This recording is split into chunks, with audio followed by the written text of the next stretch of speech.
So Reverend Canon Chris, one of the things that you said about just bringing young people to faith and growing them in faith is that sometimes it's harder for adults to do it. Sometimes it's easier for their peers or young adults. They listen, they seem to listen and tune in a bit more.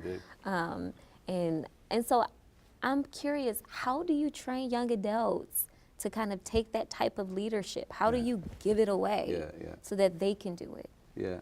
I mean, the real answer is I don't really know.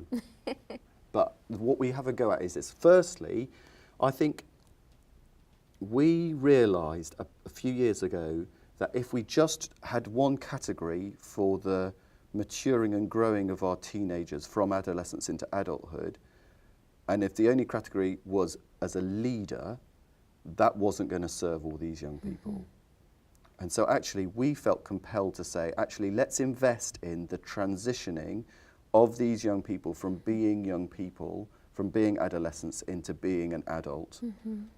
And that there's not just one route for that, which is being a leader.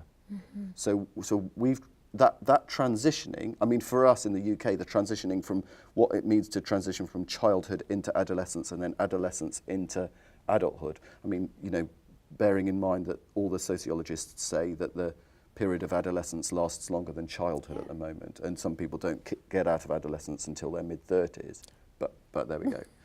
So I think there's that.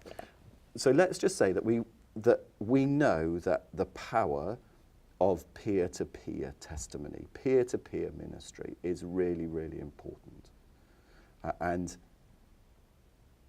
so that means we need to release and enable those young people that have got the gifts given by the Spirit for the sake of the body, that their peers might hear the word of God, might be compelled in the things that God has got for them.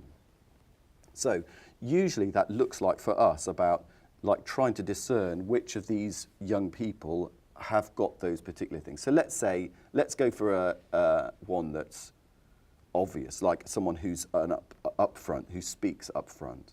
So if there's a young person who we'll start them off by maybe they give their testimony, which we would prepare with them. And that we'll run through and we'll help them to work out what it might mean to speak that publicly.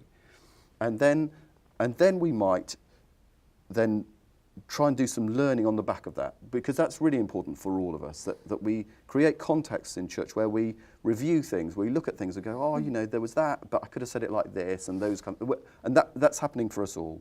So that young person is in a context where they know they're loved, they know that what we're after isn't, we're just trying to train you so you know you're going to be a superstar. But what we're trying to do is we're trying to nurture the gifts that God has given you in this for the sake of the body.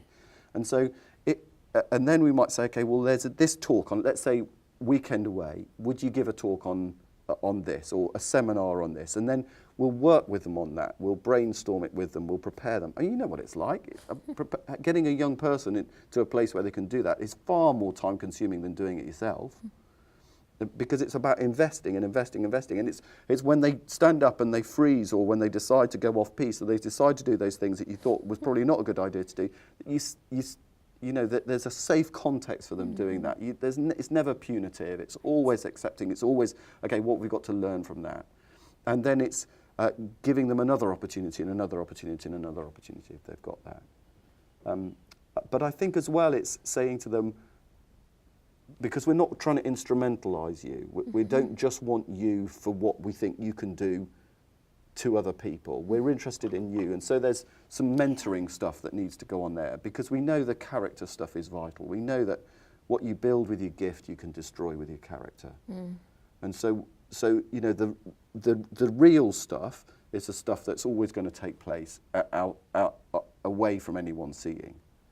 It's the prayer times that will happen away from anyone hearing the talk. It's that investment which is going to be key, I think, in our young leaders.